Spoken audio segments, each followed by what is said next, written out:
So 3 training sessions to go, I guess, before the game on Monday. So difficult to give too much in terms of team news, but we saw Esri out there again. I guess he's having that 5 or 6 days training. Are you available to be involved on Monday? Yeah, he's available. He's been training really well, and he will be available for selection. So making his Arsenal debut, it would seem potentially against a team that sold him. Tell us about the deal. It seems to be quite a straightforward deal. The deal seems to be quite a straightforward, easy deal to do. Well, I don't get involved in the deals. We get involved in identifying the players and the talent that we believe are going to make us better. But yeah, at the end, when a club sells a player, a club buys a player, is because everybody's happy with the outcome. What I mean, I guess, is there've been no difficulties in terms of there's no reason why the player should get anything but a good reaction from the Villa crowd. Well, I hope so. I don't know, and I'm sure that Esri will think the same way for what he's done for the club. But obviously, this is not down to us. Still no Bruno Guimaraes out there. Is this slight groin problem turning out to be a bit more than you first thought? No, we just managed the last few days with him. He's out on the pitch. He's been doing training sessions, but we need to manage a lot to get to Monday in the best possible condition to be able to get selected. Is potentially available for Monday? Yes, potentially available, yeah. I didn't see my terrible eyes, and without my glasses because I was doing the light. I didn't see Gabby Jesus out there training today. Is that right? Yeah. Anything to do with his future? Well, it's something to do with the numbers that we have in the squad at the moment and the way we're managing that kind of situation individually with all the players that they have some personal situations. By personal situations, do you mean that you potentially could be leaving the club? Personal situations, whatever they are, I think it's clear. And another Gabby at Martinelli was training, but Inspector Clouseau here, with his glasses on, saw him leave well ahead of all the other players. He started training about 11 o'clock. He left at 12:20 in a bit of a hurry. Any idea where he's heading? Again, that's another personal situation that we are dealing. I think everybody knows and recognizes how much we love Gavi. And yeah, whatever the outcome is, it will be because everybody agrees to that.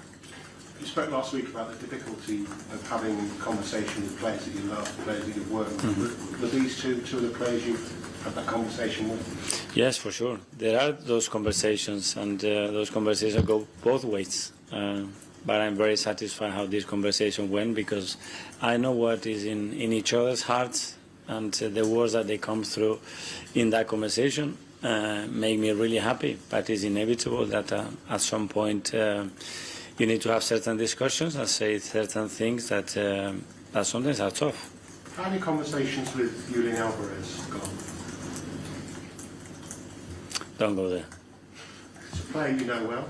Obviously, Andreas signed him as well for Athletic. Could that be a part of the whole scenario? You know, I'm not going to make any comment with any player that is not with us. Generally speaking, though, moving on, last question about the transfer. There's only one more press conference to go before the transfer deadline, by the way, after this. But just generally speaking, when you sign a player, we know that you need that player to be all in. They've got to want with their heart and their mind, publicly and privately, to want to join Arsenal. Is that always going to be the case? Publicly, I never ask them. I think it's more privately to get the feeling that they feel something unique, an attachment, a feeling that they really want to join us and they have that desire to come and be part of our family. And just finally, on transfers, I'm not even going to ask you about Villa, we'll be surprised to hear.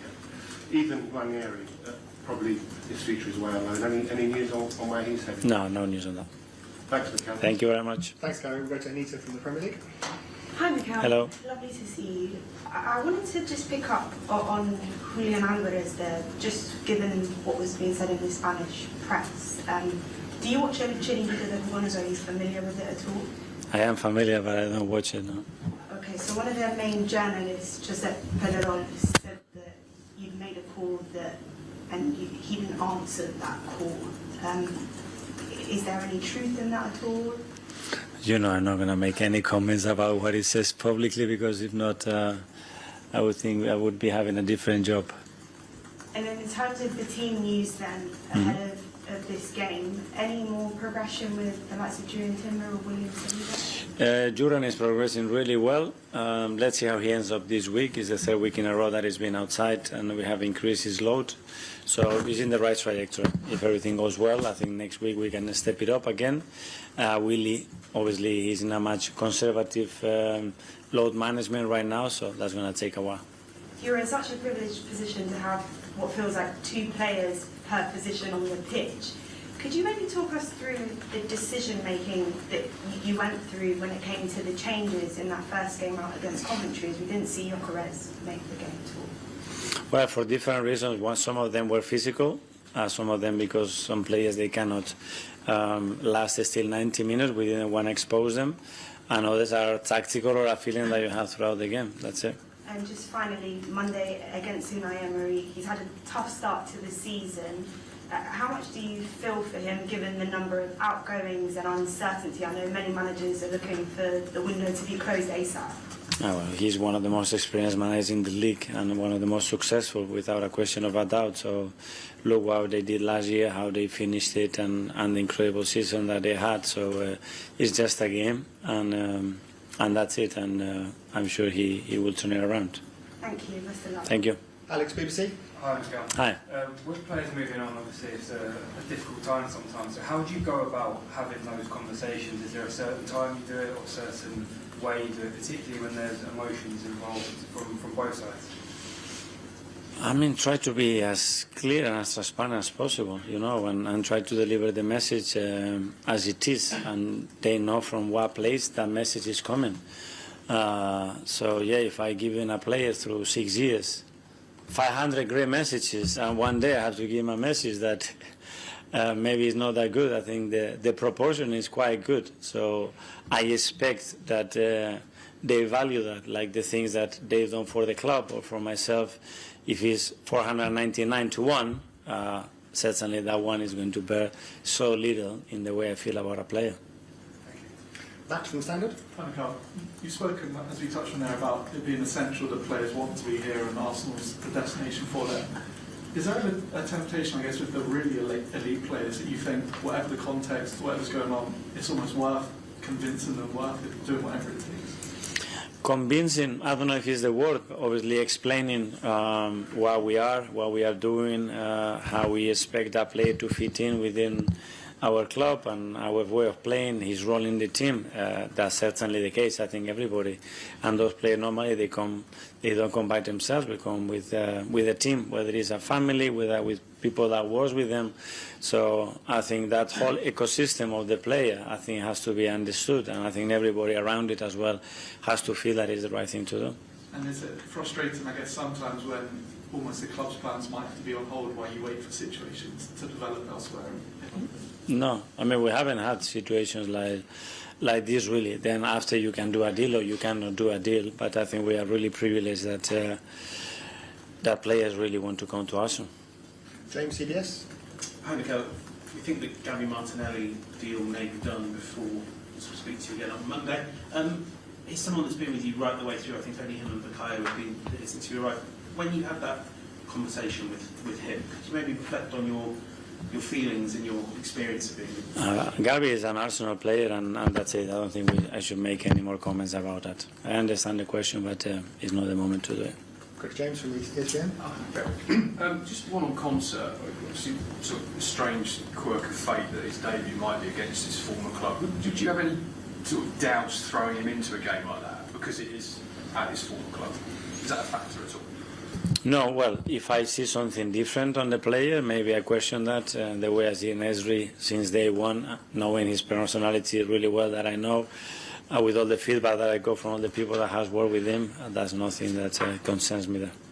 And you're obviously facing a very different Aston Villa side. They've sold quite a few players, and part of that seems to be compliance with the financial rules. Just generally speaking, I just wondered what you make of those financial rules. Do you think generally they're a good thing for the league? Well, I prefer not to get in that territory. I think I have enough things around me to get into that because it's quite complex, and I think there are people that are much more prepared and detailed than I am to comment on those.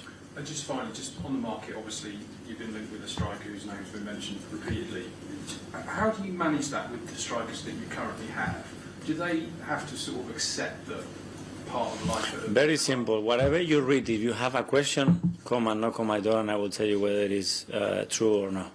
Because if, I don't know, in any position, if they read it, we put now the catalogue in all these walls about all the players that we wanted in the last 3 months, I think we need the whole building to put it on. So I think they know that there's so much speculation with a lot of players. If ever they feel the doubt of what we think of them and if we're going to recruit a player, I tell them straight away. Have any of them done that? No. Still 4 days. Normally I do it. So we're going to sign somebody in their position, I normally tell them. So these are the plans and these are the reasons why we have the plans. We still believe the same in you, but the competition is going to increase. I prefer to do it that way. Eduardo from the Athletics here. Hi, Mikel. I know specific names have been mentioned in terms of the transfer window, but if you're able to summarise, like, how are you looking to strengthen before the window ends? What business are you looking to get done in the last few days? Can we do that when we close the window here? Because it's not closed yet. Thanks a lot. Phil from PA. I suppose just following on from that, would you be satisfied if you didn't bring any other players if the window closes and no more additions come in? Today I'm satisfied, you know, and I hope that when it closes, I am even more satisfied because I will be even more convinced the team has had a great performance against Villa and win the game, and we are in the best possible scenario. It's a question you've probably been asked in previous seasons, but when you do look around the squad in the dressing room, do you think it's the best squad that you've had since you've been at Arsenal? It's the best squad that we have, or we believe that we could have right now, and that's it. And it's not the best squad that we're going to have in a month's time, because hopefully the players will improve, the team will improve, and we will be better. Okay, we did the last two in the ASLI. Firstly, Ben Hughes. Hi. The first opening two fixtures have been 2-3-0 wins, both the Community Shield and obviously last week. But as defending champions now, do you feel like teams are going to look at you differently, like similar way to how Pep's teams were looked at under Man City? I don't know how teams are going to behave. I think we need to understand really well what we want. I think we are very clear in the way we want to approach every single game, and then go day by day to prove that we belong where we are. Okay, and finally in the ASLI, we've got to Harry from BBC London. Hi, Mikel. Hi. It seems like there could be some more departures in terms of players leaving in the attacking areas of the pitch. Does that change your opinion on maybe where Eberechi Eze will fit into the picture with Odegaard back, Marino back? Is there a scope to see him maybe play from the wider areas a little bit more often? Well, the great thing that we have in the team is that a lot of players have a huge versatility to play and occupy different spaces. Epps is one of them. He's played as a left winger, as a left attacking midfielder, right attacking midfielder, and he can deliver the role in a great way in those positions. So, yeah, we will see changes, and in relation to the opponent, to the relationship that we have in the team, players play in different positions. It's going to be needed, and I think it's a real asset that we had in the team. And I know there's a lot of talk about potential attacking players coming in, but just how much of a factor is the fact that you've got Martin Odegaard, Mikel Marino, Kai Havertz, Bukayo Saka, all looking fit again in your thinking? Does that reduce the need, in your opinion, to bring in another attacker? I think it's a natural reaction because we always want more, you know. But and looks like if we sign somebody else, but I mean we already have a lot of great players here in the building. We are always looking to strengthen and be better and have qualities that